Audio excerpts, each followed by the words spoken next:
Hello everyone, आज हम पढ़ेंगे Himachal Pradesh board of school education की क्लास 10th के सब्जेक्ट कंप्यूटर साइंस का chapter number 1 digital literacy advanced.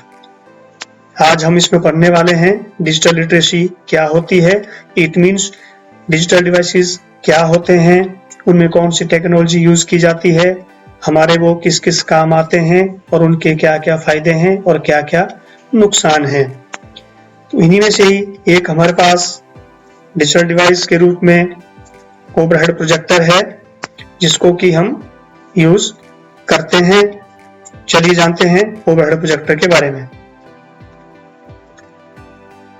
Introduction. In this chapter we will learn some modern input output devices such as OHP, LED, LCD, plasma, printers, plotters and fax machine। इस chapter में हम पढ़ेंगे कि हम आज के समय में इनपुट और आउटपुट डिवाइसेस के रूप में कौन कौन से डिजिटल डिवाइसेस को यूज करते हैं, जैसे कि overhead projector, light emitting diodes, liquid crystal diodes, plasma, printers, plotters and fax machine शामिल है। अब हम बात करते हैं ओवरहेड प्रोजेक्टर की। तो सबसे पहले हम बात करते हैं ओवरहेड प्रोजेक्टर की शुरुआत कब हुई, इसका आविष्कार कब किया गया। तो मैं आपको बताता हूं, सेकेंड वर्ल्ड वॉर के टाइम पे ओवरहेड प्रोजेक्टर की शुरुआत हुई थी। सैनिकों के ग्रुप को एक जगह पे इकट्ठा करके किसी एक व्यक्ति विशेष द्वारा उसको डाटा को प्रोजेक्ट करके सबको एक साथ में पढ़ाया जाता है ताकि समय की भी बचत हो। चलिए जानते हैं ओवरहेड प्रोजेक्टर क्या है।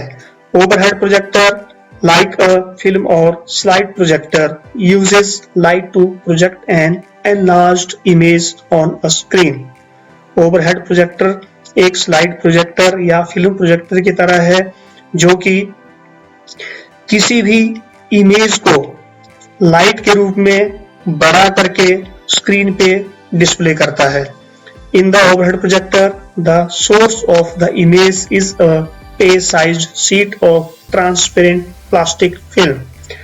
ओवरहेड प्रोजेक्टर के ऊपर डाटा को डिस्प्ले करना या डाटा को दर्शाने के लिए A4 प्रिंटिंग कागज की तरह एक ट्रांसपेरेंट प्लास्टिक फिल्म होती है जिसको हम फाइल्स भी बोलते हैं। उसके ऊपर डाटा को लिखा जाता है और इसकी मदद से प्रोजेक्ट किया जाता है। With the image to be projected either printed और हैंड रिटन ड्रॉन। जिस भी डाटा को हमने प्रोजेक्ट करना है उसको इसी ट्रांसपेरेंट प्लास्टिक फिल्म के ऊपर या तो हाथ से लिखा हुआ होता है या फिर उसको हम प्रिंट करके भी उसमें लिख सकते हैं और यूज कर सकते हैं। चलिए अब जानते हैं ओवरहेड प्रोजेक्टर में कौन कौन से इंस्ट्रूमेंट्स लगे हुए होते हैं, उनका क्या काम होता है।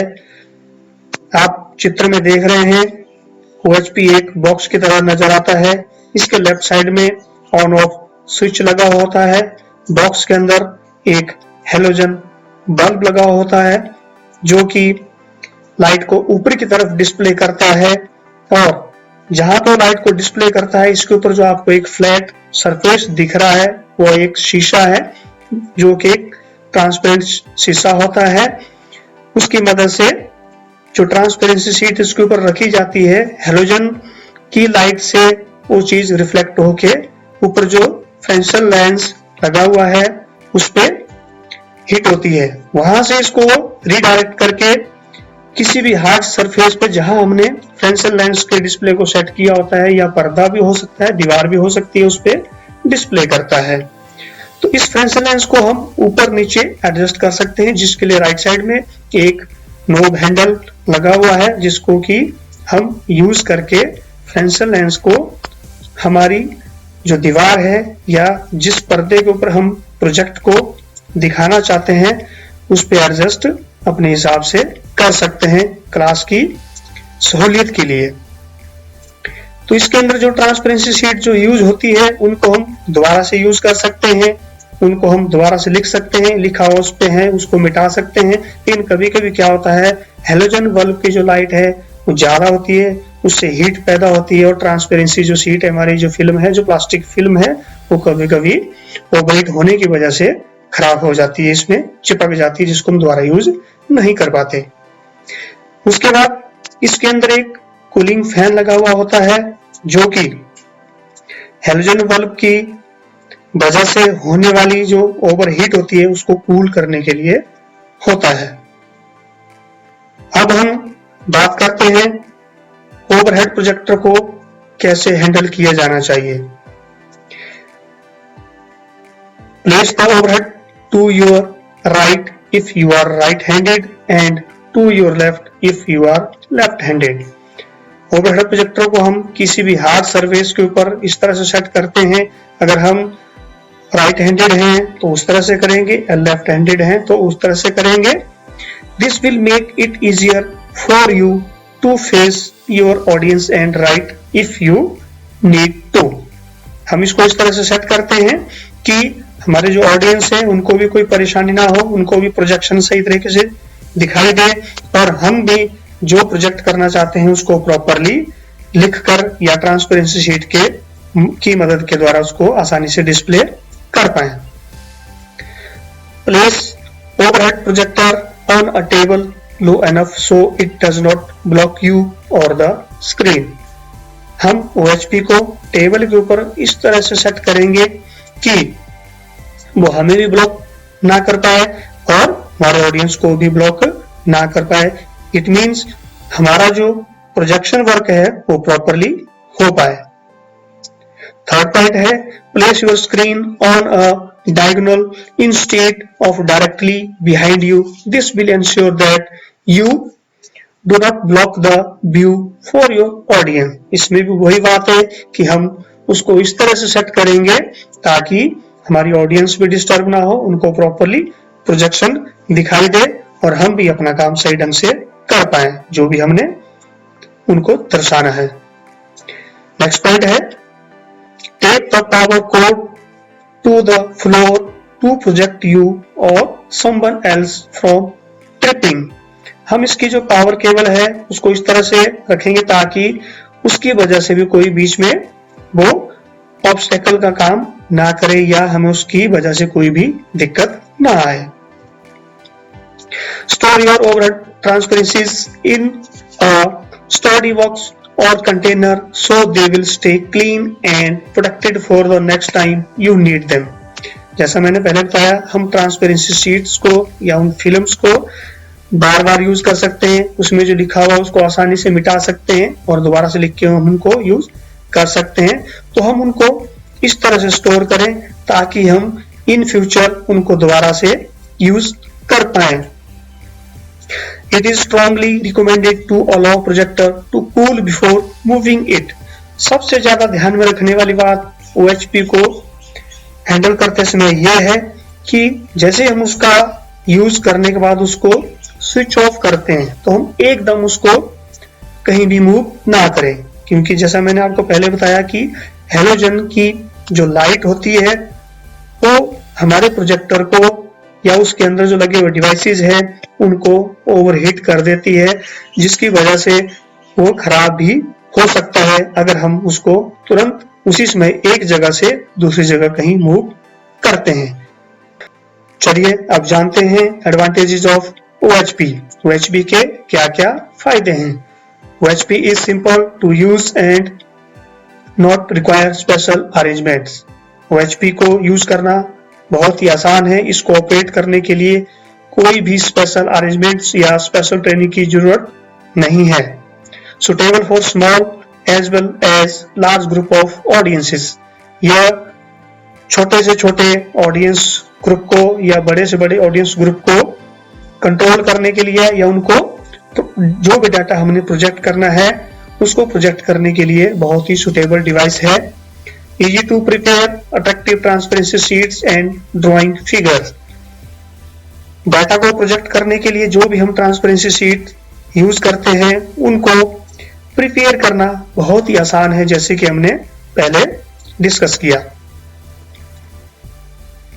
Better control and eye contact with audience. जब हम डाटा को OHP के माध्यम से प्रोजेक्ट करते हैं ऑडियंस के सामने, तो हमारा आई कांटेक्ट उनके साथ डायरेक्टली बना हुआ होता है और हम आसानी से उन पर नजर रख सकते हैं और अच्छे तरीके से उनको अपना सब्जेक्ट मैटर समझा सकते हैं। It can be used for sequenced presentations. हम इसको सीक्वेंशियल प्रेजेंटेशन करने के लिए यूज में लाते हैं। एक एक करके हम अपनी स्लाइड्स को OHP को सरफेस के ऊपर चेंज करते रहते हैं और उसी प्रकार से उसको आगे प्रोजेक्ट करते रहते हैं। अब हम बात करते हैं डिसएडवांटेजेस ऑफ OHP। जहां OHP के फायदे हैं वहीं पर इसके नुकसान भी हैं। सबसे पहला है it's cost is an additional burden and being replaced by modern digital devices.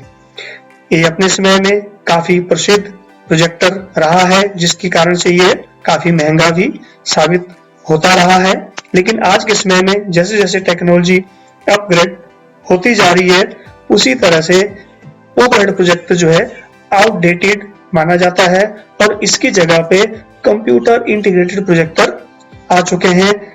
अब हम OHP की जगह कंप्यूटर इंटीग्रेटेड प्रोजेक्टर्स को यूज करते हैं।